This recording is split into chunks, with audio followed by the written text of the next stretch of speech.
आज 3 तिरुभाव हैं, तो तीनों तिरुभाव जो तीनों महापुरुषों का तिरुभाव है, एक ही भजन में हम उनके याद करेंगे, उनके तिरुभाव के बारे में।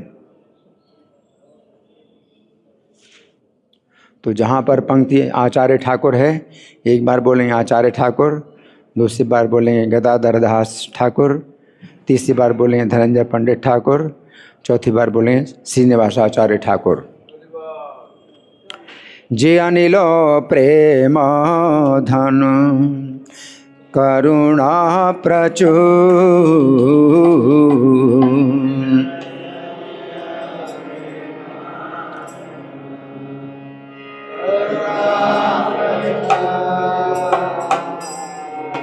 हे ना प्रभु को था गेला आचार्य ठाकुर,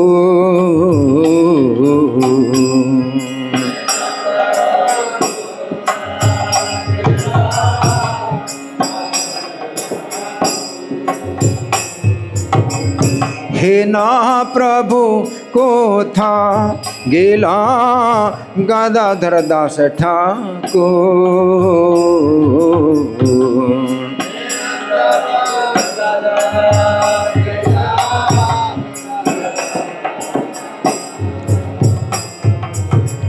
हे ना प्रभु को था गेला धनंजय पंडित ठाकुर,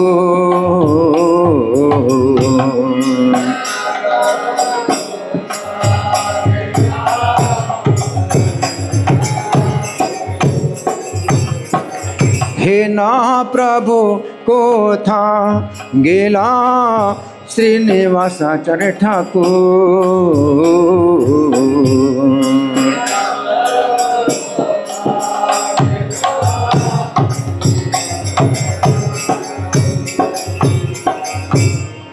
कहाँ मोरा स्वरूप रूप कहाँ सनातन,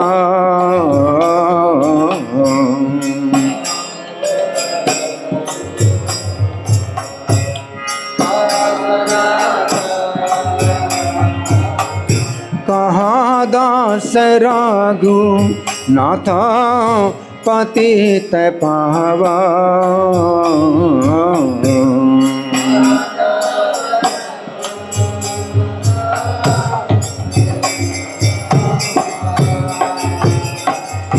कहाँ मोरा भट्ट जुग कहाँ कबीरा,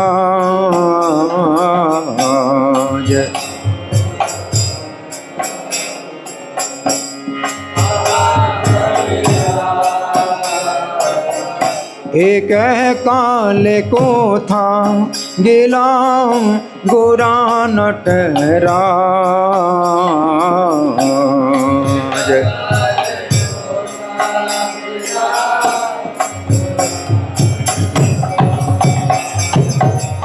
पाषाण कोटि बो माथा अनाले पसेबो,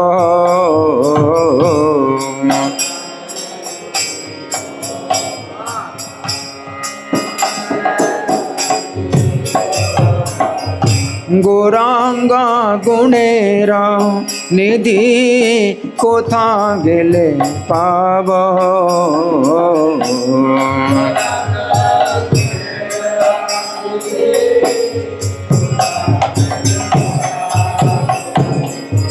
से सब संगीरा संगे जे कहलो बिलास,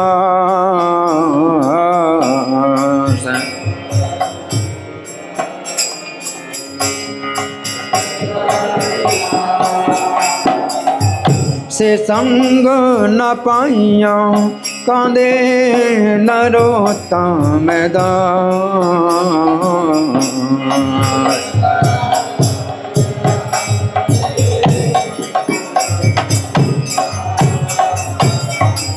जय वैष्णव ठाकुर वैष्णव ठाकुर वैष्णव ठाकुर वैष्णव ठाकुर,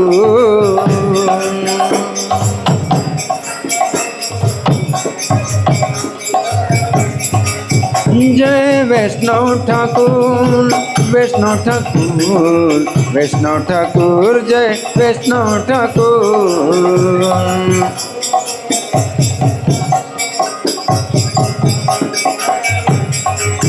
नित्य गौर हरि बोल, हरि बोल, हरि बोल, हरि बोल।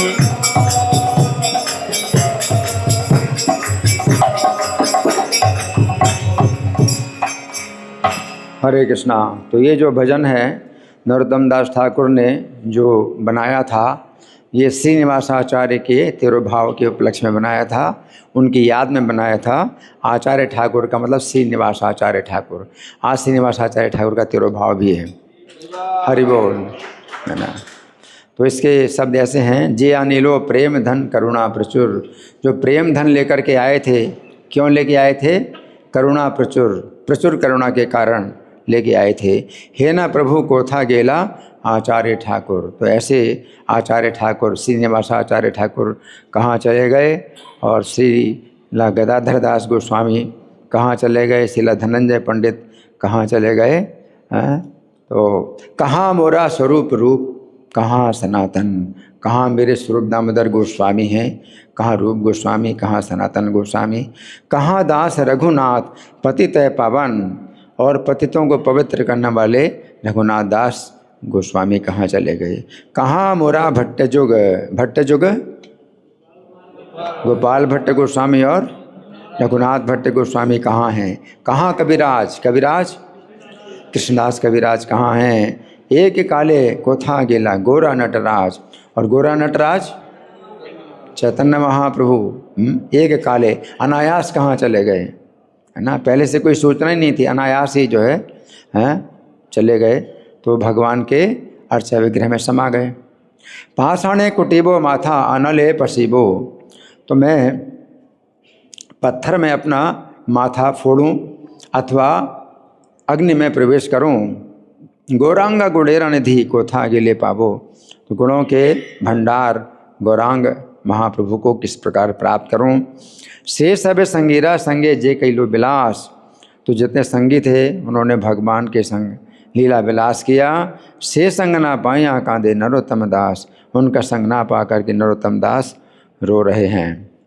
तो आज बहुत ही पवित्र दिन है। इन तीन महापुरुषों का तिरुभाव है ना। तो सबसे पहले हम चर्चा करेंगे गदाधर दास गोस्वामी के बारे में। तो इनका जो है हमारे वैष्णव कैलेंडर में केवल तिरुभाव आता है, आविर्भाव नहीं आता।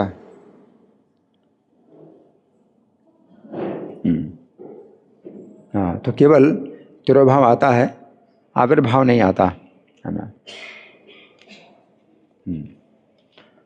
तो विशेष जो है आज इनकी हमें याद करनी चाहिए।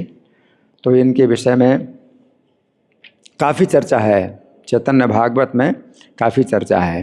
तो आप सुने बड़े ध्यान से। अंत खंड का 5वां अध्याय है। गदाधर दास का जो है घर में नित्यानंद प्रभु आते हैं। तो एक दिन नित्यानंद प्रभु गदाधर दास के मंदिर में उनको प्रसन्न करने के लिए गए हैं। तो नित्यानंद प्रभु गए, तो उनके साथ जितने संगी हैं वो भी सब गए गदाधर दास के। गदाधर दास जी गोपी भाव में अत्यंत परम आनंदमय हो रहे थे। तो गदाधर दास गोस्वामी या गदाधर दास ठाकुर, है ना, तो ये विशेष जो है ये किस भाव में है? सखी भाव में। हालांकि नित्यानंद प्रभु की संगति में है, लेकिन फिर भी तत्व से वो क्या हैं? सखी हैं, भगवान की सखी हैं। तो गोपी भाव में अत्यंत परम आनंदमय हो रहे थे। मस्तक पर गंगा जल का कलश लेकर के लगातार चिल्लाते हैं, कोई गोरस ले लो, गोरस ले लो, गोपी भाव में, है ना। तो 5000 साल पहले जो भगवान की ब्रज लीला प्रकट हुई थी, उस ब्रज लीला में अपनी पहचान कर रहे हैं। तो इस समय तो पुरुष का शरीर है, पुरुष का शरीर है, लेकिन गोपी भाव में बोल रहे हैं, है ना। ये आजकल सखी भेगी संप्रदाय, सखी भेगी संप्रदाय जो है ये अपसंप्रदाय है। इसमें जो है ये जो लोग हैं उनको सखी की वेशभूषा पहनाते हैं। अब पुरुष हैं, पुरुष के रूप में सखी की वेशभूषा पहनाते हैं, और उनको नाम भी देते हैं, सखियों का नाम देते हैं। किसी को नाम दिया ललिता सखी, विशाखा सखी। किस प्रकार से जो है वो हाव भाव करते हैं, एक्टिंग करते हैं स्त्रियों की तरह। लेकिन मुंह में तो दाढ़ी मूछें निकल रहे हैं और स्त्री का वेशभूषा बना है ना। तो ये जो है बड़ी लज्जा की बात है। ये सब जो है चैतन्य महाप्रभु के संप्रदाय में नहीं था। चैतन्य महाप्रभु राधा भाव में अगर मान लीजिए कुछ चेष्टाएं कर रहे हैं तो राधा रानी की वेशभूषा थोड़ी धारण करते हैं। तो इसी प्रकार से गदाधर दास गोस्वामी भी अगर गोपी भाव में हैं तो गोपी भाव में वो जो है अपनी पहचान कर रहे हैं पूरी तरह से। उनका मन है वो गोपी भाव में, लेकिन शरीर से थोड़ी वो गोपी की जो है वेशभूषा धारण करते हैं। तो यहाँ पर बताया गया है गंगा जल का कलश लेकर के लगातार चिल्लाते हैं, कोई गोरस ले लो, गोरस ले लो। हे केदान गदाधर दासेर मंदिरे आइलेन तान प्रीतिकारी भारत हरे। गोपी भाव गदाधर दास महाशय हैया छिन अति पर आनंदमय। और उनके देवालय में, यानी उनके घर में जो मंदिर था, देवालय में परम लावण्य राशि बाल गोपाल की मूर्ति थी, है ना। तो बाल गोपाल भगवान को जो है अपने घर में जो है उन्होंने स्थापित किया हुआ था। बाल गोपाल की मनोहर मूर्ति को देखकर नित्यानंद ने प्रसन्नता पूर्वक उसे अपने वक्षस्थल पर ले लिया। छोटे से बाल गोपाल है ना। तो भक्त लोग जो है बाल गोपाल को जो है बेदी से उठा लेते हैं, है ना, और बड़े प्रेम से जो है छाती में लगाते हैं। तो नित्यानंद प्रभु ने भी बड़े प्रेम से छाती में लगाया है ना। तो बाल गोपाल इसी भाव में रहते हैं, जैसे बच्चे के भाव। तो नित्यानंद प्रभु ने क्या किया, उनको बाल गोपाल को उठा लिया, अपनी छाती से लगा लिया। बाल गोपाल को नित्यानंद के हृदय पर देखकर सब भक्तों ने विशाल हरिध्वनि की, हरि बोल। नित्यानंद प्रभु ने अपनी छाती से लगाया बाल गोपाल को, सब भक्त देख रहे हैं, तो बहुत हरिध्वनि की। और नित्यानंद प्रभु क्या है, मल्लों के राजा हैं। मल्ल के राजा मतलब जो बड़े ताकतवर होते हैं, पहलवान। नित्यानंद प्रभु मल्लों के राजा हैं, मल्लों के राजा हैं।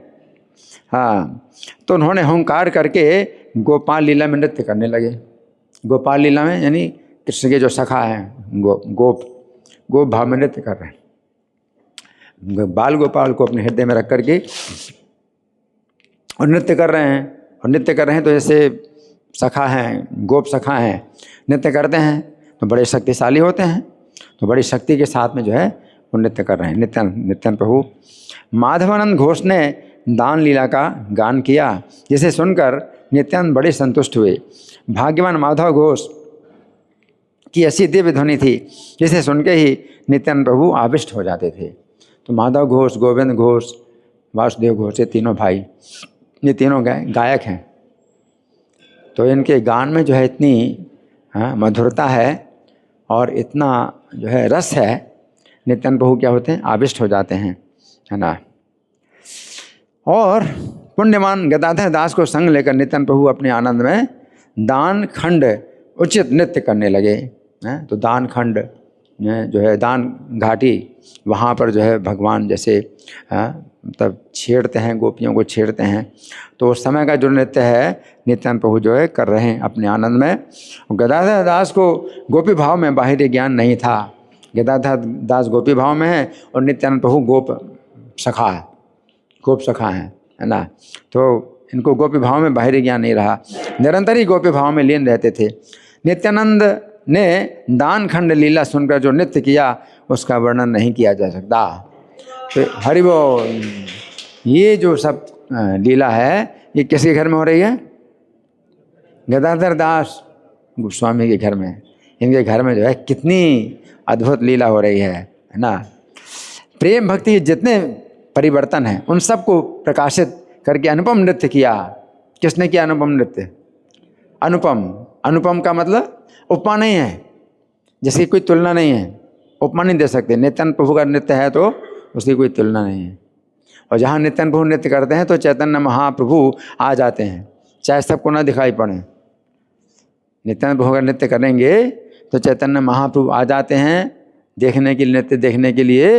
अब किसी को दिखाई दें चैतन्य महाप्रभु, किसी को ना दिखाई दें वो अलग बात है, लेकिन चैतन्य महाप्रभु हमेशा नित्यानंद प्रभु के नृत्य में आ जाते हैं।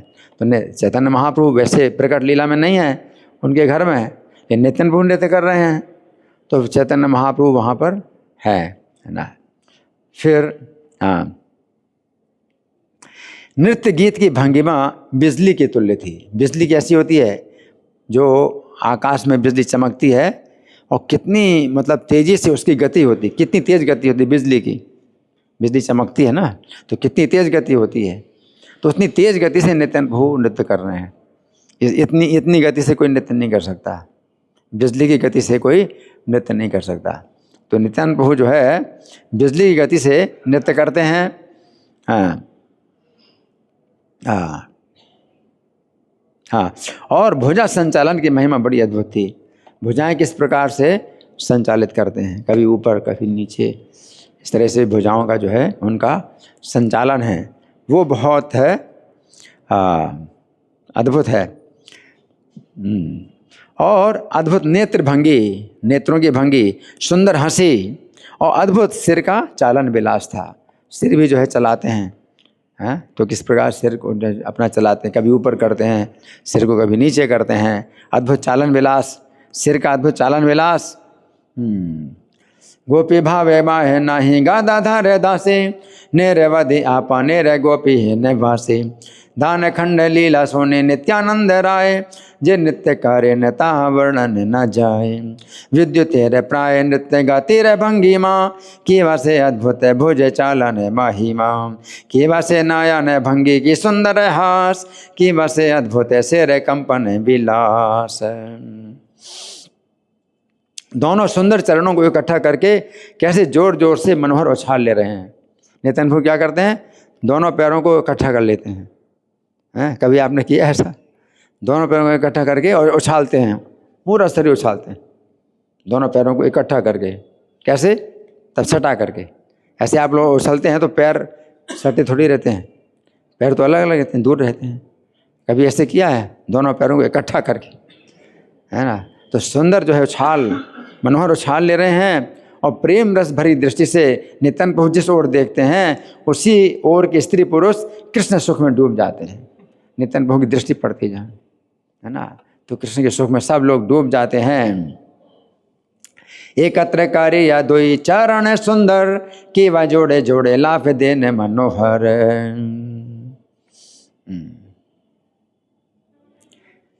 उन्होंने ऐसी अतिशय कृपा दृष्टि की जिसके कारण किसी को भी परमानंद में अपनी देह की सुधि नहीं रही। ये सब लीला जो है गदाधर दास के घर में हुई। नित्यानंद प्रभु ने क्या अद्भुत जो है कृपा दृष्टि की है। ये इधर लगा था, तो हाँ, तो जिस भक्ति की वांछा योगींद्र और मुनींद्र करते हैं, मुनियों में सबसे बड़े जो मुनि हैं, योगियों में सबसे बड़े योगी हैं, जिस प्रेम भक्ति की वांछा करते हैं वो नित्यानंद प्रभु के अनुग्रह से साधारण लोग आस्वादन कर रहे हैं। साधारण लोग, कितने जन्मों में भी नहीं मिलती ऐसी भक्ति साधारण लोग जो है उनकी कृपा से प्राप्त कर रहे हैं। 3 दिन तक ना खाने से हाथी के समान मनुष्य भी चल नहीं पाता। हाथी जैसा आदमी हो 3 दिन ना खाए तो क्या होगा, चल नहीं पाएगा, है ना। परंतु 1 महीने तक किसी बच्चे ने भी भोजन नहीं किया। आदमी की तो बात छोड़ो, किसी बच्चे ने भी 1 महीने तक भोजन नहीं किया है। 1 महीने तक किसी बच्चे ने भी भोजन नहीं किया तो भी उनके सभी व्यवहार शेर के समान रहे। सबके कैसा पराक्रम रहा, सिंह के समान पराक्रम है। ये कैसा है चमत्कार, नित्यानंद प्रभु का नित्य आनंद है। शरीर में भी आनंद है, तो भगवान का शरीर सच्चिदानंद है ना। तो नित्यानंद प्रभु के जो है कृपा से, है ना। तो नित्यानंद प्रभु ने ऐसी शक्ति का प्रकाश किया, तथापि श्री चैतन्य की माया से कोई भी उनके तत्व को नहीं समझ सका।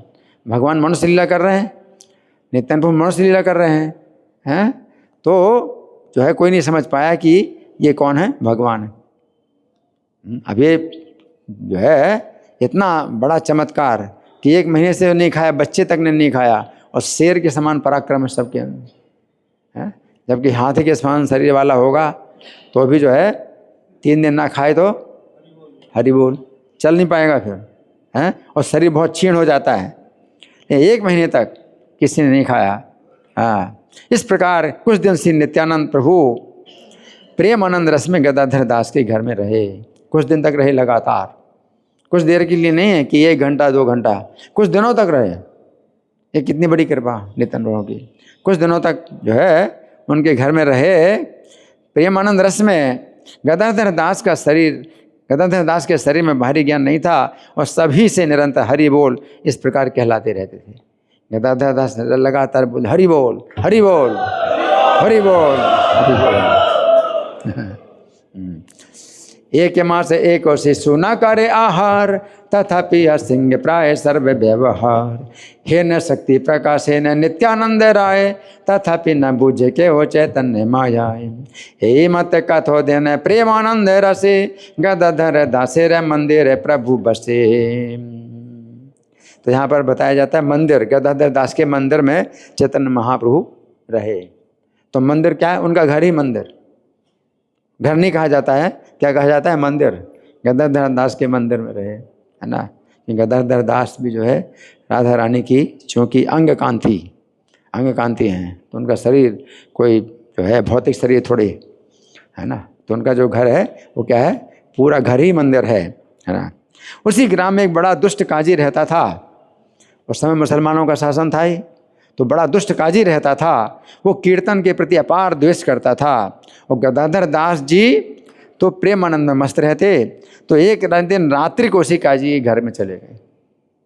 मतलब प्रेम के आवेश में उन्हें तो पता नहीं वो क्या कर रहे हैं, कहाँ जा रहे हैं, तो काजी के घर चले गए हैं।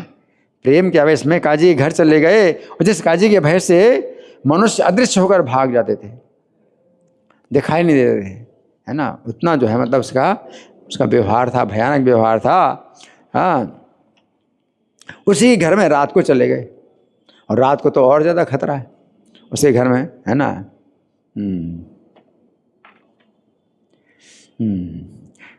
सही ग्रामे काजी आछे पारा में दुर्वार, कीर्तने रे प्रति द्वेष करे अपार। पारानंदे मत गदाधर महाशय, निशा भागे गेला से काजी रे अलय। अब निरंतर हरिध्वनि करते करते काजी के घर में गदाधर दास जी प्रविष्ट हो गए। बिल्कुल अकेले हैं, और रात का समय है, उसके घर में प्रविष्ट हो गए। क्योंकि भक्त जो है भगवान की भाव में है, वो तो जानते नहीं है। वो जैसे कठपुतली है ना, चेष्टा करती है तो अपनी शक्ति से करती, भगवान की चेष्टा मतलब जो ना सूत्रधार होता है उसके अंगुली के इशारे से कठपुतली चेष्टा करती है। उसी प्रकार से गदाधर दास जी का पूरा शरीर तो कठपुतली की तरह है, और चैतन्य ही उनको चला रहे हैं। तो कहाँ चले? काजी के घर में चले गए, है ना। और निरंतर हरि ध्वनि करते करते काजी घर में प्रविष्ट हो गए, और काजी के सब लोग केवल देखते ही रह गए। काजी के सब लोग, घर के सब लोग, उनको भी भगवान ने कठपुतली बना दिया। काजी घर के जितने लोग हैं कोई जो है रोक नहीं सकता। काजी घर में कोई जाए, काजी तो बहुत बड़ा एक अधिकारी होता है, हैं? काजी घर में कौन जा सकता है? लेकिन सब देखते रह गए। कैसे देखते रह गए? जैसे कठपुतली चलाएंगे तो चलेगी, नहीं तो नहीं चलेगी। तो भगवान के हाथ में सब कठपुतली हैं। तो भगवान ने उनको भी जो अपनी शक्ति से क्या कर दिया? कठपुतली बना दिया। तो देखते रह गए, है ना। और गदाधर दास जो है अंदर चले गए। किसी के मुख से कोई शब्द तक ना निकला, कोई बोल भी नहीं सकता है। काजी को सूचना दे तो काजी को भी सूचना देने वाला कोई नहीं, ना इनको रोकने वाला कोई नहीं। तो फिर क्या हुआ? नेरे बदे हरि ध्वनि करीते प्रविष्ट हई लगिया काजी रे बाड़ी थे। देखे मत रहिया काजी रे सर्व गणे, कहारो बलिते किछु ना आइस बधने। कैसे लगा? अरे ये इतनी चोट लगी मुझे पता नहीं चला।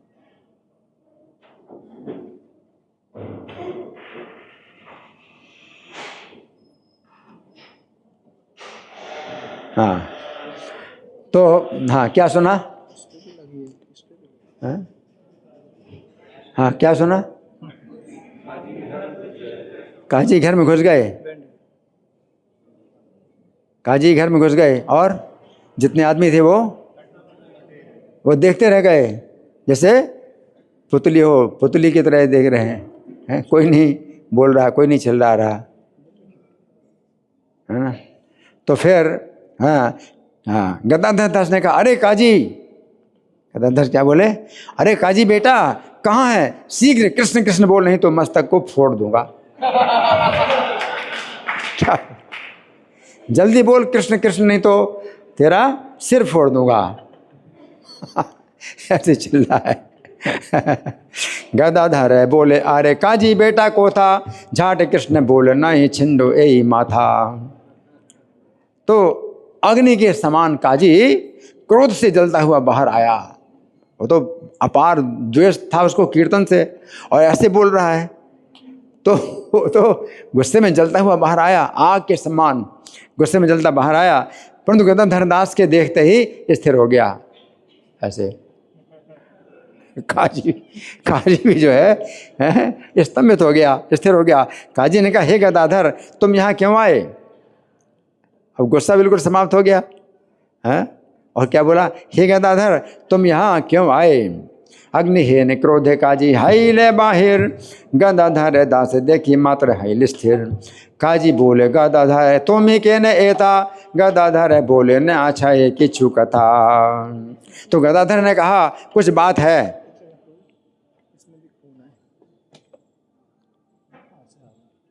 ठीक है, सो गया। तो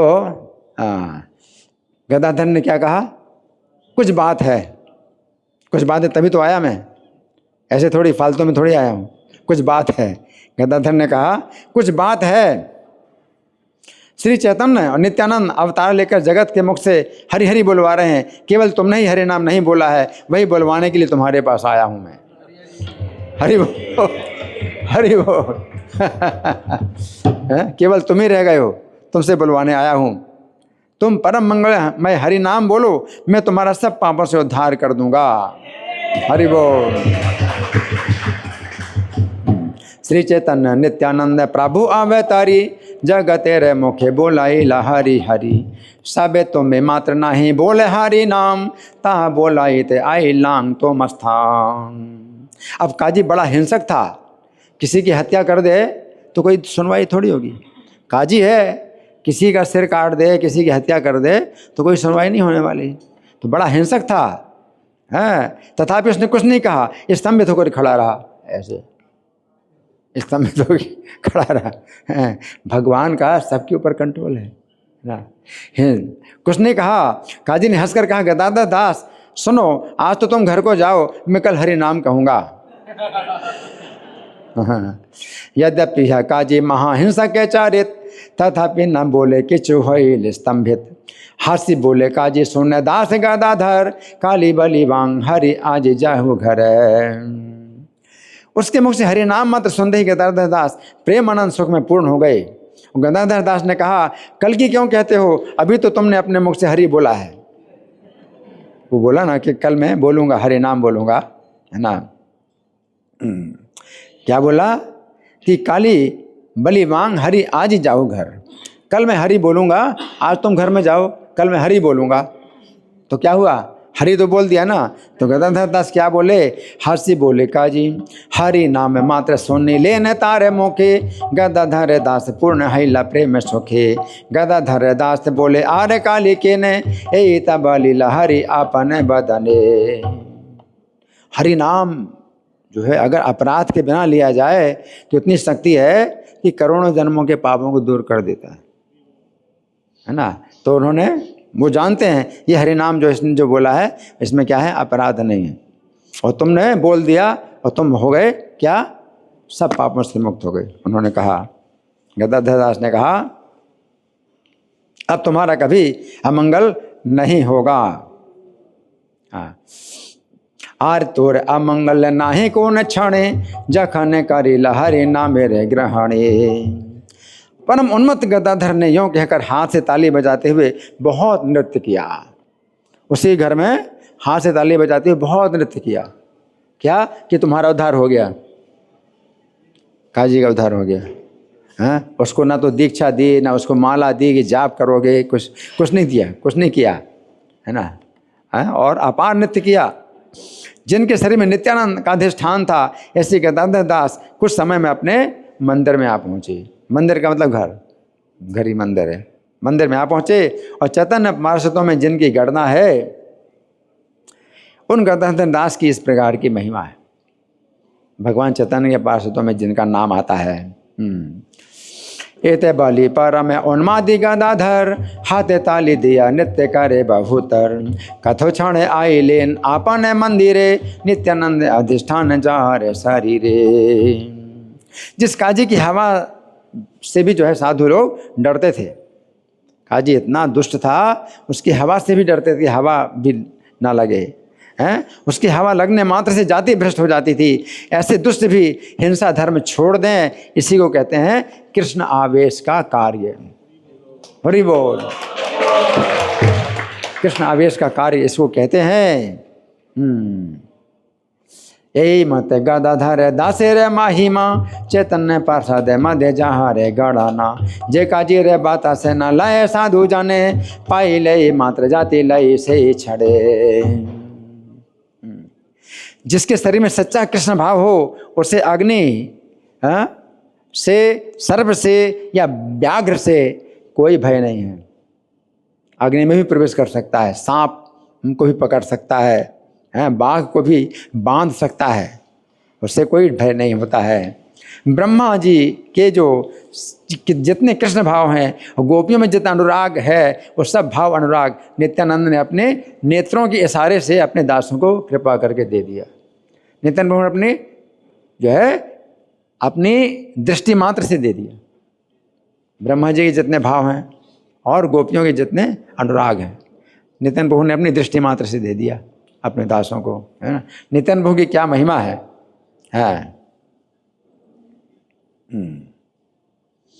जे का जी रे बाता से न लय साधु जाने, पाई लय मात जाति लय से क्षणे। हे न जन पासारे सर्व हिंसा धर्म, यह से बोले इहारे से बोले कृष्ण आवेशेर कर्म। सत्य कृष्ण भाव है जहाँ रे शरीर, अग्नि सर्प व्याघ्र ओए लंघिते ना पारे। तो गदाधर दास के बारे में हमने कुछ सुना और बड़ी अद्भुत ये जो है घटना है। तो आज उनका तिरुभाव दिवस है, साल में एक ही दिन आता है उनको याद करने के लिए। तो दिन भर आप जो है उनके जो है संबंध में याद करिए। अब दूसरा है धनंजय पंडित। तो धनंजय पंडित का भी आज तिरुभाव दिवस है, इनका भी आविर्भाव दिवस नहीं आता है, तो साल में एक ही दिन आता है इनको याद करने के लिए। तो आप लोग जो है बड़े ध्यान से सुने इनके बारे में। वसुधाम सखायश्चा पंडिता श्री धनंजय। 12 गोपाल में से एक वसुधाम नाम के गोपाल हैं। वो गौर लीला में क्या हुए? धनंजय पंडित। कौन है? कृष्ण लीला में कौन है? वसुदामा है। वसुदामा, सुदामा, श्रीदामा, दामा। दामा से जो है 4 जो है 12 गोपालों में 4 तो दामा नाम से, एक दामा, श्रीदामा, वसुदामा और सुदामा। ये सब ब्रज लीला के हैं। सुदामा भी वो सुदामा नहीं है द्वारका वाले, वो ब्राह्मण है। ये ब्रज लीला के सुदामा है ना। तो ब्रज लीला में वसुदामा सखा थे, 12 गोपालों में से एक हैं। इनके पिता का नाम था श्रीपति वंद्योपाध्याय। पिता का नाम श्रीपति वंद्योपाध्याय और माता का नाम था श्रीमती कालिंदी देवी। श्रीमती कालिंदी देवी जाड़ ग्राम के निवासी थे। कौन सा ग्राम? जाड़ ग्राम के निवासी थे। इन्होंने गौर निताई की अर्चा विग्रहों की स्थापना की, गोपीनाथ और दामोदर है। तो गौर निताई इकट्ठे हैं, तो एक समझ लो कि ये जोड़ी है, और दूसरा गोपीनाथ और तीसरा दामोदर। इनके विग्रहों की स्थापना की और बाल्यकाल से तुलसी को तीनों काल श्रद्धा सहित नियम पूर्वक साष्टांग प्रणाम करते थे। नियम था तुलसी को प्रणाम करने का, है ना। विवाह के अल्पकाल बाद, जब विवाह हो गया इनका, तो अल्पकाल के बाद संसार को छोड़ करके तीर्थ पर्यटन के बहाने निकल पड़े। अब आना नहीं है वापस घर में, लेकिन बहाना क्या किया कि तीर्थ यात्रा में जा रहा हूँ, तो वापस आ जाएंगे। अब जब भी वापस आए आ जाएंगे, लेकिन वापस नहीं आना था, है ना। तो तीर्थ यात्रा के बहाने निकल पड़े विवाह के अल्पकाल के बाद ही, क्योंकि विवाह में उनको बंधना नहीं था, विवाह में बंधना नहीं चाहते। विवाह हो गया है ना, तो क्या बहाना किया? तीर्थ यात्रा का। और पिता बड़े धनी थे तो रास्ता खर्चा के लिए बहुत धन दिया, क्योंकि सब हर जगह जाना, पैदल जाना है या कभी बैलगाड़ी करना है तो पैसा देना होगा, कहीं कुछ जो है खर्चा, बहुत सा खर्चा, तो बहुत सा उनको धन दिया पिताजी ने। लेकिन इन्होंने क्या किया? महाप्रभु के दर्शन करते ही सब धन उनके चरणों में समर्पण कर दिया। हरि बोल। जितना धन था वो सब का सब भगवान चैतन्य के चरणों में समर्पण कर दिया और केवल कमंडलू हाथ में लेकर के चल दिए। जब उनको तीर्थ यात्रा करना तो केवल हाथ में कमंडलू रहेगा और कुछ नहीं, है ना। शीतल ग्राम के अनेक डाकू पाखंडियों का उद्धार किया है। शीतल ग्राम एक विशेष स्थान है जहाँ के बहुत डाकू पाखंडियों का उद्धार किया, उन्हें भक्त बना दिया। हरि बोल। और फिर महाप्रभु के दर्शन के बाद वृंदावन आ गए। महाप्रभु के दर्शन के बाद कहाँ गए? वृंदावन आ गए। और वृंदावन की यात्रा के बाद पुनः शीतल ग्राम में ही जाकर निवास करने लगे, अपने घर गए ही नहीं।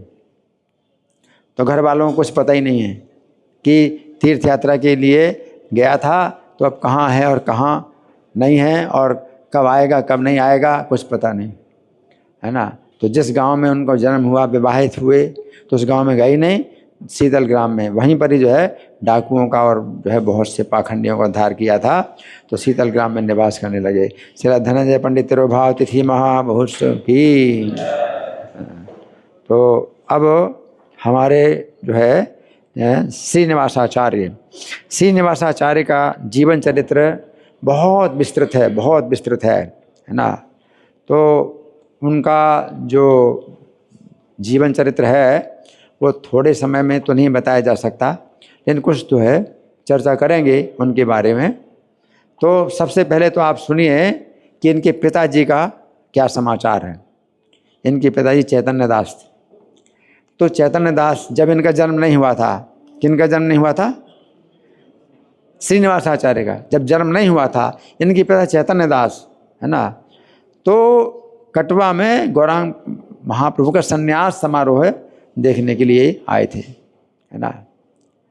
तो उस समय जो है ये हा चैतन्य बहुत शोक किया था। भगवान के जो है जो बाल जो है मतलब मूड़े गए, मुंडन हुआ, भगवान के केशों का मुंडन हुआ। तो इसमें जो है इतने ज़्यादा इन्होंने शोक किया, इतना शोक किया, और चैतन्य का नाम इतना बोलते गए कि इनका नाम ही भक्तों ने चैतन्य दास कर रख दिया, जबकि इनका नाम कुछ और था। तो इनका नाम चैतन्य दास हो गया। अब चैतन्य महाप्रभु संन्यास लेने के बाद फिर जगन्नाथपुरी आते हैं। तो जगन्नाथपुरी में जब अपने जो है पत्नी के साथ में जब दर्शन करने गए तो श्रीनिवासाचार्य का जन्म नहीं हुआ था, है। अपनी पत्नी के साथ जब चैतन्य महाप्रभु दर्शन करने गए तो चैतन्य महाप्रभु ने जो है भविष्यवाणी की कि शीघ्र ही तुम्हारी पत्नी एक पुत्र को जन्म देगी जिसका नाम होगा श्रीनिवास। अरे वो जन्म के पहले ही नामकरण है।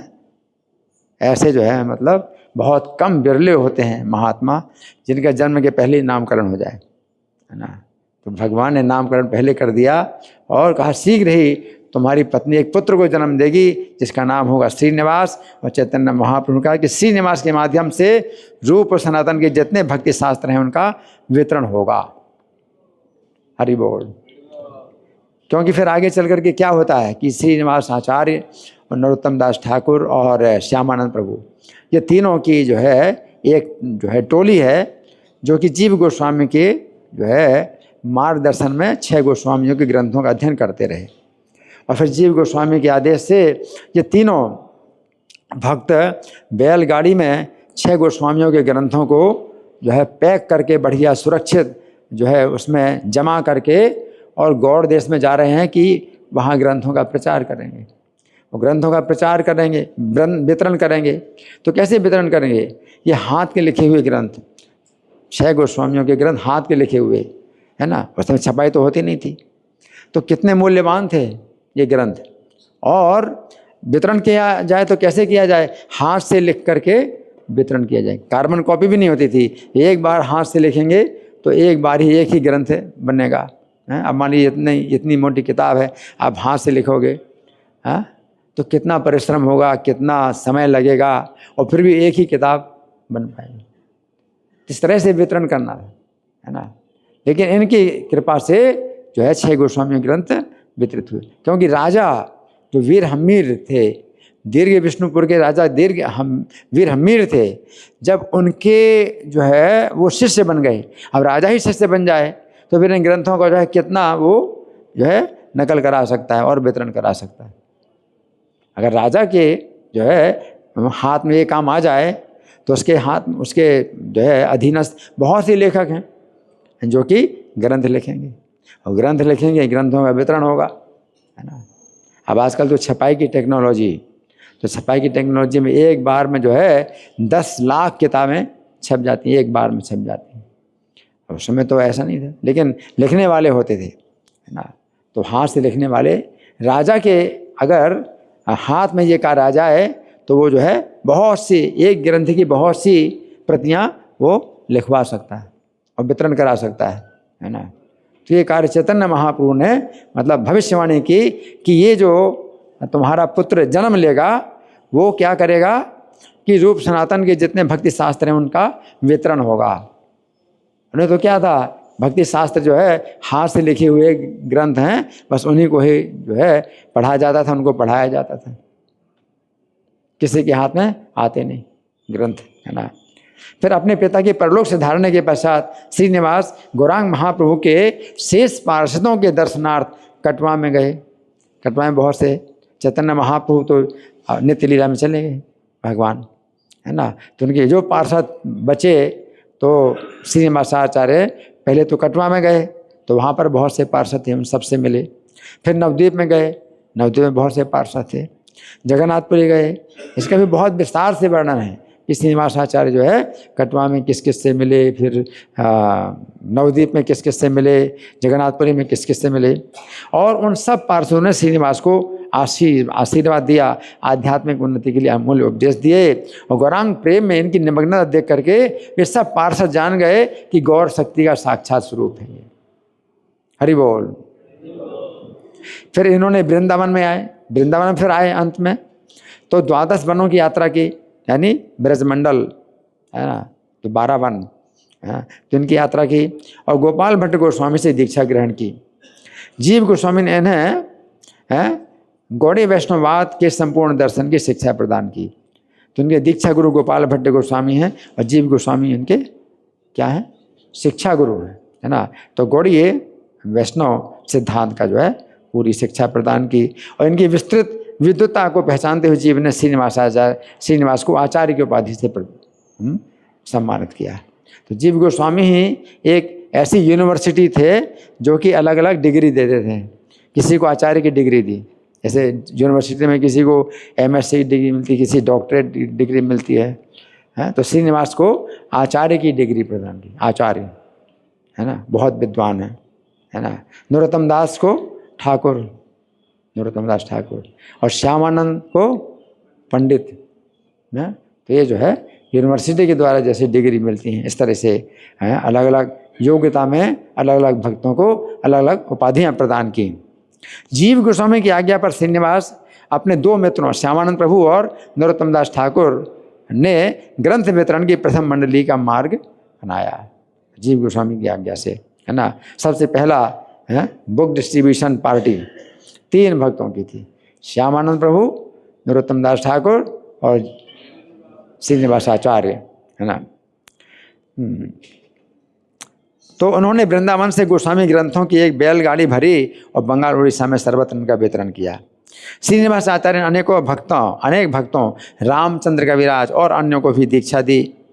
रामचंद्र कविराज हैं, तो वे भी जो है बहुत बड़े कविराज जो कि गीत लिखते थे, बहुत बड़े कवि थे रामचंद्र कविराज, इनके शिष्य थे।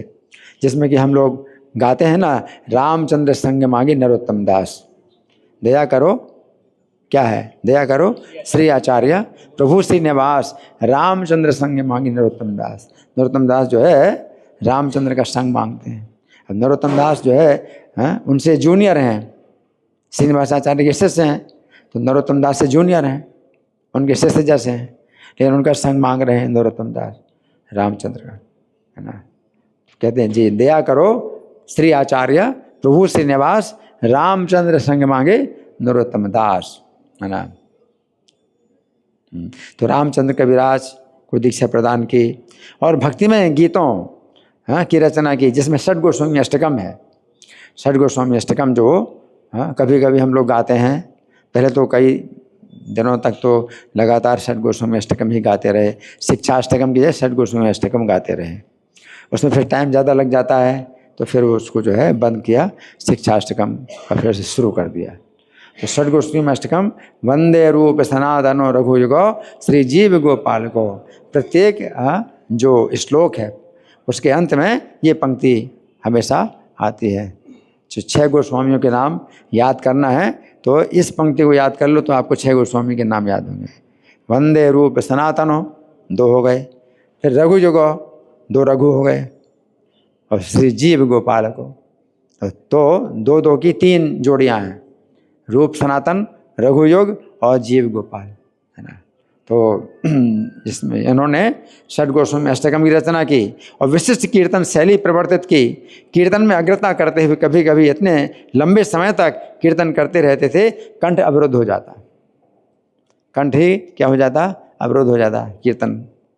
प्रचार और लेखन के कार्यकलापों के अलावा श्रीनिवासाचार्य उत्कट रागानों का भजन भी करते थे।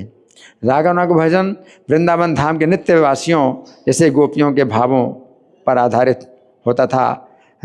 तो मानसी सेवा, ये मानसी सेवा है।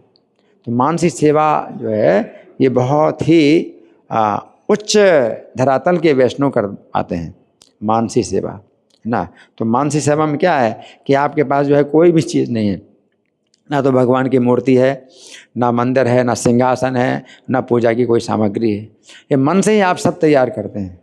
भगवान का मंदिर भी आप मन से ही बनाते हैं, भगवान का सिंहासन भी मन से, भगवान को फूल माला चमर जितना भी पूजा की सामग्री सब मन से करते हैं, है ना। तो ये मानसी सेवा में इन ध्यान अवस्थाओं से आप बाहरी चेतना में जब लौटते थे तो वो सामग्री भी आ जाती थी जो इस्तेमाल करते थे भगवान की पूजा में। जब वो बाहरी चेतन में आते थे तो अब सुनो, एक बार श्रीनिवास ने गौरांग महाप्रभु को अपने मन में रत्नों के सिंहासन पर बैठाया है। अब श्रीनिवासाचार्य तो बिल्कुल अकेले हैं, बैठे हुए हैं, और रत्नों का सिंहासन उन्होंने मन में ही बनाया, है ना, और भगवान चैतन्य को उसमें बैठाया, है ना। तो कोई नहीं देख रहा है कि भगवान चैतन्य यहाँ पर हैं या रत्नों का सिंहासन है। वो मन में उन्होंने जो है, और स्वर्ण मूठ युक्त चावल से उनका क्या किया, पूजन किया, डुलाया, चावल डुलाया। फिर 5 प्रकार के फूलों के हार से भगवान की पूजा की। पंचपुष्प हार, 5 प्रकार के फूलों का हार बनाया, मन में ही बना, मतलब तोड़ के भी लाए जंगल से, सब वो तो बैठे हुए हैं लेकिन मन में जो है वो सब कार्य कर रहे हैं। और पंचपुष्प हार जो है चैतन्य महाप्रभु को उन्होंने पहनाया, और उनकी सेवा से प्रसन्न होकर भगवान ने वो हार वापस श्रीनिवास को पहना दिया। अब मन, उनका मन इतना शुद्ध है कि वो मन जो है अब वो जो है देख रहा है कि चैतन्य महाप्रभु ने अपने गले की माला जो उन्होंने पहनाई थी चैतन्य महाप्रभु को, वो माला उतार करके इनके गले में पहना दी। अब ये मन ऐसे नहीं कि अपनी इच्छा से मतलब सोचे कि भाई हम मन में ऐसा सोच लें, नहीं, मन जो सोच रहा है वो मन भी जो है भगवान के जो है पूर्ण आवेश में। तो मन सोच रहा है तो ये खुद मतलब इनकी बुद्धि चकित है कि ऐसा कैसे। मन में जो है जब ये आया और उन्होंने देखा कि चैतन्य महाप्रभु जो है उनके मन में अपनी माला पंचपुष्पहार को उतार करके इनके गले पहना रहे हैं, तो इनकी बुद्धि जो है क्या है भाई चकित हो गई। बुद्धि नहीं समझ पाई, बुद्धि कैसे हो सकता है, इतनी कृपा कैसे हो सकती है। तो बुद्धि में जो है बड़े चकित हैं, बुद्धि बहुत चकित है। और क्या हुआ, ध्यान भंग हो गया।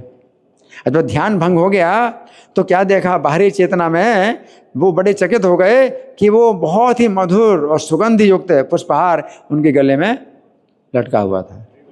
हरि बोल। मन इतना शुद्ध है कि वो भगवान की लीला जो है वो देख रहा है, मन भगवान की लीला देख रहा है, और बुद्धि जो है वो काम नहीं करती इसमें, बुद्धि से परे है। भगवान की लीला तो बुद्धि से परे है। हम बुद्धि से कभी सोच भी नहीं सकते, अपनी बुद्धि से कल्पना भी नहीं कर सकते।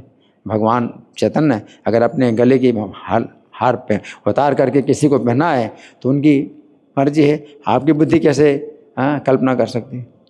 तो वो तो बड़े चकित हो गए, और जब ध्यान टूटा तो क्या हुआ, उनके गले में वो पंचपुष्पहार जो है आ गया, है ना। फिर दूसरी एक और मानसिक सेवा, दूसरे प्रकार की मानसिक सेवा क्या कर रहे हैं, मणिमंजरी किस जो है अपने सिद्ध रूप में है।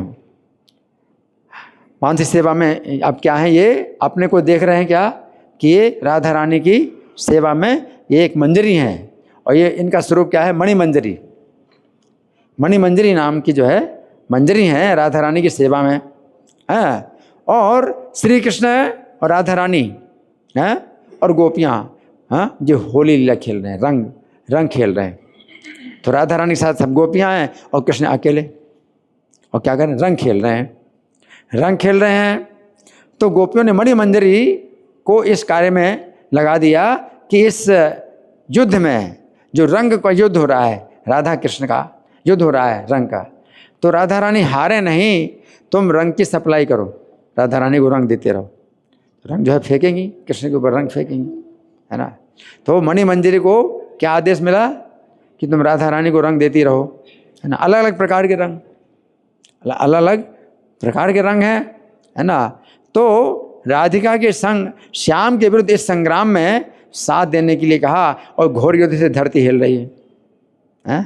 कृष्ण इधर धम धम धम है, इधर चल रहे राधा रानी धम धम धम, धरती हिल रही है। तो इस रंग का युद्ध में जो है धरती हिल रही है। अकस्मात श्रीनिवास का ध्यान जो है टूट गया।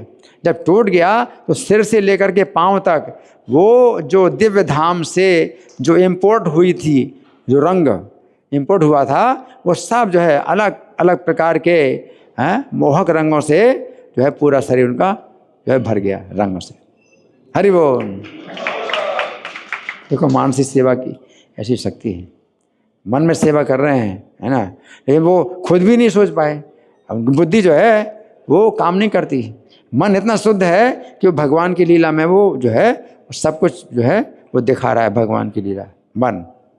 लेकिन बुद्धि जो है वो बुद्धि से परे है, भगवान की लीला बुद्धि से परे है, तो उनकी बुद्धि नहीं सोच पाती, बुद्धि से कल्पना भी नहीं होता है। तो इस प्रकार से जो है श्रीनिवासाचार्य की जो है समाधि धीर समीर के समाधि क्षेत्र में है।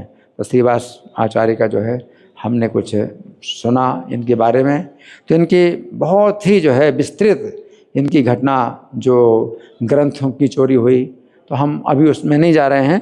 अब हम जो दो लीलाएं हैं, आज जो है दो त्यौहार और हैं, एक गोपाष्टमी दूसरा गोष्ठाष्टमी, तो उसके बारे में सुनेंगे। एक तो गोपाष्टमी और दूसरा है गोष्ठाष्टमी, है ना। तो गोपाष्टमी जो ये उत्सव है, ये उसी दिन से प्रारंभ हुआ जिस दिन कृष्ण को गोप बनाया गया। यानी पहले थे वत्सप, वत्सप का मतलब है वत्सपाल या वत्सप, पा का मतलब पालन करने वाला, बछड़ों को चराने वाला। कृष्ण को अधिकार मिला था 3 जब साल के थे, 3 साल 2 महीने के, तो कृष्ण को अधिकार मिला था बछड़ों को चराना। और बछड़ों को चराएंगे तो दूर नहीं जाएंगे, ब्रज से दूर नहीं जाएंगे, अपने घर से दूर नहीं जाएंगे, पास में रहेंगे। तो वत्सपाल, तो ये वत्सपाल। लेकिन आज के दिन जो है कृष्ण को वत्सपाल से उनको पदोन्नति हुई, उनकी प्रमोशन हुआ, और क्या हुआ, वत्सपाल से गोपाल। आज के दिन जो है गोपाल बने, है ना।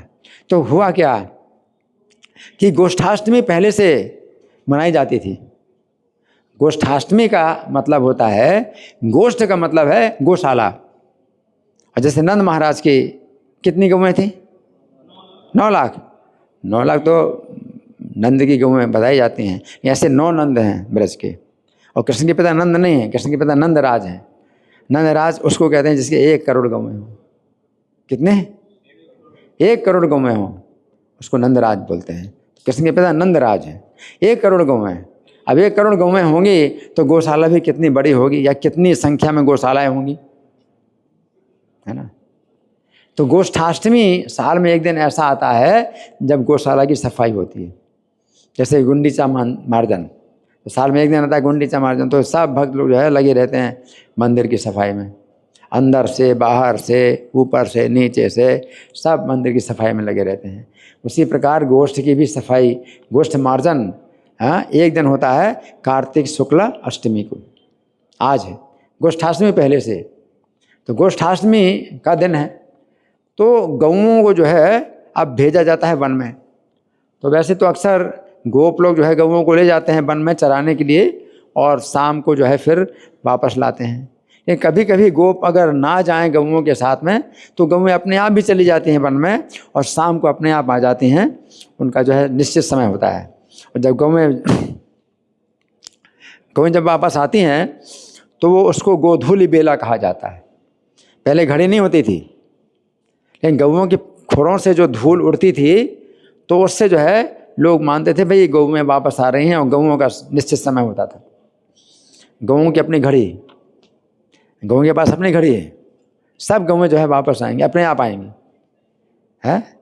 तो कोई गोप लोग जो है चराने के लिए ले जाएं फिर वापस आएँ, तो वो भी गऊओं के पीछे पीछे आएंगे। अगर गऊओं के साथ कोई नहीं गए तो जितनी गऊएं हैं वो सब जो है चली जाती हैं अपने आप। उनको गोश्त से उनको खोल दिया, उनका बंधन खोल दिया, तो निकल करके चली जाएंगी और दिन भर चरेंगी, और शाम को जो है आएंगी। तो वो गोधूली बेला मानी जाती, वो गोधूली बेला मानी जाती। तो उन दोनों घड़ी नहीं होती थी, गोधूली बेला वो एक समय निश्चित होता है, तो गौएं जो है वापस आएंगी। तो आज के दिन चूँकि गोष्ठाष्टमी थी, तो गोपों को जो है सब गोष्ठ की सफाई करनी है, तो गऊओं के चराने के लिए कोई नहीं जा रहे हैं। अब गऊओं को जो है भेजा गया वन में, ये गऊएं जो है वन में जा रही हैं लेकिन लौट के आ जाती बार बार। आज के दिन क्या हो गया पता नहीं क्या हो गया, ये पहली बार ऐसा हो रहा है। गऊएं बार बार लौट के आती हैं। गो लोग जो बार बार हाँक रहे हैं कि जाओ जाओ वन में जाओ चरने के लिए, घास चरने जाओ, वो लौट के वापस आते हैं, है ना। और ये आज का जो दिन था ये क्या था, श्री कृष्ण 5 वर्ष 2 महीना 15 दिन के हो गए। कृष्ण 5 साल 2 महीना 15 दिन के हो गए। ये कार्तिक शुक्ल अष्टमी है। तो कार्तिक शुक्ल अष्टमी जब भी आती है तो कृष्ण के जो है वर्ष के जो है जितना भी वर्ष होते हैं 2 महीना 15 दिन जुड़ जाते हैं कि भाद्र कृष्ण अष्टमी को उनका जन्म हुआ। तो कोई भी जो है मतलब जो वर्ष होगा तो कृष्ण जितने साल के हैं 2 महीना 15 दिन और जुड़ जाएगा कृष्ण की आयु। तो 5 साल के थे कृष्ण और 5 साल से ऊपर हुए तो आज के दिन कृष्ण 5 साल 2 महीना 15 दिन के हो गए। और अब गऊएं जो है जाना नहीं चाहती हैं वन में, और ये गोप लोग जो है मतलब बड़े परेशान, है ना। और कृष्ण भी जो है देख करके उनकी इच्छा होती है कि वे गऊएं चराएं। अब कृष्ण क्या बोलें, तो कोई सुनने वाला है नहीं, कोई उनको अधिकार देने वाला है नहीं। तो कृष्ण एक कोने में जा कर के रोने लगे। अब यहाँ कृष्ण रो रहे हैं एक कोने में खड़े, और गऊएं जो है लौट के आ रही हैं, बार बार जाने नहीं। तो नंद महाराज पूछते हैं कि पुत्र तुम क्यों रो रहे हो? हाँ, तो बोले मैं जाना चाहता हूँ गऊओं को चराने के लिए। अब कृष्ण कैसे जाएंगे गऊओं को चराने के लिए, कैसे भेजें? कृष्ण के इतने कोमल चरण हैं और दूर जाएंगे कांटे हैं और जो है कंकड़ हैं, तो चरणों में चुभेंगे। कमल से ज़्यादा कोमल चरण है, अब कैसे आज्ञा दें कृष्ण, है ना। लेकिन अब समस्या ये है कि गऊएं भी जो है क्या हो रही हैं, आज विद्रोह कर रही हैं, स्ट्राइक। गऊएं भी स्ट्राइक कर रही हैं, आज नहीं जाएंगी चराने। तो फिर जो है कृष्ण को जो है गोप मतलब बनाया गया आज के दिन, और उनको चराने की आज्ञा मिली। अब कृष्ण को जब चराने की आज्ञा मिली तो माता यशोदा जो है बोलती हैं कि हे पुत्र, तुम जो है अपने पैरों में जूती पहन के जाओ। और कृष्ण तो जूते का भी पहनते नहीं, लेकिन माता यशोदा ने जो है बहुत बढ़िया सुंदर जो है मखमल की जूतियाँ जो है कृष्ण को दी कि तुम जो है इनको पहन करके जाओ, तुम क्योंकि घर से दूर जा रहे हो। तो कृष्ण कहते हैं कि माता हम लोग गौओं के सेवक हैं, और जब हमारे मालिक हैं चप्पल नहीं पहनते हैं, पादुका नहीं पहनते हैं, तो सेवक कैसे पहन सकता है? सेवक का धर्म क्या है कि जो मालिक सुविधा नहीं स्वीकार करे तो सेवक भी नहीं स्वीकार करेगा। अगर मालिक अच्छे कपड़े नहीं पहनता तो सेवक अच्छे कपड़े कैसे पहनेगा? क्या सेवक राजा के कपड़े पहनेगा? मालिक जो है अगर भिखारी के कपड़े पहने तो सेवक क्या राजा के कपड़े पहनेगा? तो सेवक कैसे स्वीकार करेगा? तो माता को जो है कृष्ण मना करते हैं, माता हम गौओं के सेवक हैं, और गौएं जो है अगर चप्पल नहीं पहनती हैं तो हम सेवक कैसे चप्पल पहनेंगे? तो माता कहती हैं कि पुत्र उनके तो जो है खुर पहले से उनके बने हुए हैं, जो कि बड़े मजबूत जो है उनके पादुका है ना, कांटे और जो है कंकण में जो है रक्षा होती है उनके पैरों की, खुर पहले से हैं उनके। तुम्हारे पैर तो जो है बहुत कोमल हैं, तुम्हारे पैर में तो कोमल जो है ये कांटे कंकड़ हैं वो चुभेंगे। तो कृष्ण क्या कहते हैं कि माता अगर सेवक अपने धर्म का पालन करता है तो उसका धर्म ही उसकी रक्षा करेगा। तो गोविंद लीलामृत में एक श्लोक है, उसमें अंत में धर्मो रक्षति रक्षिता ये आता है। तो ये कई बार ये बोला जाता है, धर्मो रक्षति रक्षिता, अगर आपने अपने धर्म की रक्षा करोगे तो धर्म आपकी रक्षा करेगा। तो कृष्ण यहाँ पर ये तर्क देते हैं कि माता हम अपने धर्म की रक्षा करते हैं, क्या हम चप्पल नहीं पहनेंगे, गौएं चप्पल नहीं पहनती, तो हमारा धर्म ही हमारी रक्षा करेगा। अब माता के पास कोई उत्तर नहीं था बोलने का, अब माता जो है निरुत्तर हो गए, कुछ नहीं। फिर माता ने कहा कि तुम अपने सिर में छाता धारण करो, क्योंकि आज के दिन जो है धूप भी तेज होती है, सवेरे ठंड भी होती है और धूप जो है दिन में धूप बहुत तेज होती है, तो तुम दिन भर जो है गौओं के पीछे रहोगे तो छत्र ले जाओ, अपने साथ में छत्र रखो। तो फिर कृष्ण वही तर्क देते हैं कि गौएं चूँकि छत्र नहीं धारण करती हैं तो हम सेवक कैसे छत्र धारण करेंगे? तो गौओं के सेवक हैं, कृष्ण जो है अपने को गौओं का सेवक के रूप में अपनी पहचान करते हैं। तो इस तरह से जो है जब कृष्ण चलते हैं गौओं के पीछे पीछे, अब गौएं राजी हो गई चलने के लिए। कृष्ण पीछे पीछे आ रहे हैं तो गौएं चलने के लिए राजी हो गई, नहीं तो जा नहीं रही हैं। तो आज के दिन ऐसा हुआ, इतना बड़ा परिवर्तन हुआ कि कृष्ण जो है आज गौएं चराएंगे, तभी गौएं चरने जाएंगे। तो फिर जो है जब कृष्ण चले तो माता जो है बार बार पीछे पीछे आ रही है, अपने पुत्र के प्रति स्नेह के कारण बार बार पीछे आ रही है। माता को बहुत समझाया, बार बार समझाया, तो बड़ी कठिनाई से माता लौटी, है ना। तो आज का जो दिन है ये गोपाष्टमी का तब से शुरू हो गया जिस दिन से कृष्ण गोप बनाए गए। गोष्ठाष्टमी पहले से चल रहा था, गोष्ठ की सफाई जो आज के दिन होती है तो वो बहुत बड़ा ये जो है कार्यक्रम होता है सफाई का, है ना। तो जैसे मंदिर की सफाई करते हैं गोष्ठ भी बड़ा पवित्र होता है, उनके मल मूत्र सब जो है जो गोष्ठ में होता है तो वो सब जो है मतलब आज के दिन सफाई की जाती है। साल भर में एक दिन होता है जो खूब सफाई की जाती है। सफाई तो रोज होती है, आज के दिन विशेष दिन है गोष्ठ की सफाई, है ना। लेकिन आज के दिन से जो है अब गोष्ठाष्टमी के साथ में गोपाष्टमी भी एक उत्सव जुड़ गया, है ना। तो ये दिन जो है माता यशोदा के लिए बड़ा कष्टकारक था। अभी तक कृष्ण बछड़ों को चराते थे तो पास में रहते थे, तो माता अपने घर के ऊपर से छत से भी जो है छज्जे से भी देख लेती थी, कृष्ण का दर्शन कर लेती थी। अब तो कृष्ण नहीं दिखाई देंगे कि दूर जाएंगे, है ना। तो माता के लिए बड़ा कष्टकारक था, गोपियों के लिए बड़ा कष्टकारक था, लेकिन सुखकारक भी था। कुछ लोगों के लिए बड़ा सुखकारक था। किन के लिए? गौओं के लिए बहुत सुखदायक था। आज कृष्ण जो है गौएं चराने जा रहे हैं तो बड़ा सुखकारी। और किसके लिए सुखकारी था? गोप बालकों के लिए। गोप बालकों के लिए बहुत सुखकारक है कि दिन भर कृष्ण के साथ रहेंगे, खेलेंगे, हंसी मजाक, है ना, कुश्ती सब जो है मतलब क्या है करना है तो कृष्ण के लिए। और कृष्ण के चरणों को कष्ट ना हो, गौएं आगे आगे चलती हैं, कृष्ण पीछे भी चलते हैं, तो कृष्ण के चरणों को कष्ट ना हो तो अपने खोरों से कंकड़ों को और कांटों को जो गौएं हैं इतना कुचलती हैं कि बिल्कुल चिकनी भस्म हो जाती है, बिल्कुल चिकना चूर्ण हो जाता है। कृष्ण के चरणों को जो कष्ट तो मिलेगा नहीं बल्कि सुख मिलेगा। गौएं भी जो है इतनी सचेत हैं कि कृष्ण आ रहे हैं, नंगे पैर आ रहे हैं, तो नंगे पैर आ रहे हैं तो कृष्ण के चरणों में कांटे और कंकड़ जो है जो चुभेंगे तो वो ना चुभें। तो गौएं इतनी हैं, अब 1 करोड़ गौएं तो कृष्ण की हैं और दूसरे गौ बालकों की भी संग गौएं, तो कितनी गौएं। और जब आगे आगे चलती हैं तो अपने खुरों से इतना कुचलती हैं, इतना कुचलती हैं कि वो कंकड़ पत्थर सब क्या हो जाते हैं, धूल बन जाते हैं। और धूल से भी महीन क्या हो जाते हैं, चूर्ण हो जाते हैं।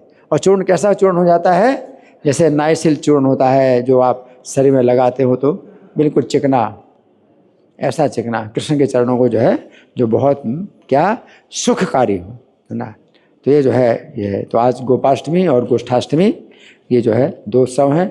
तो आज के दिन 5 उत्सव हैं, है ना। तो हम लोग जो है इन 5 उत्सवों की जयकारा बोलेंगे।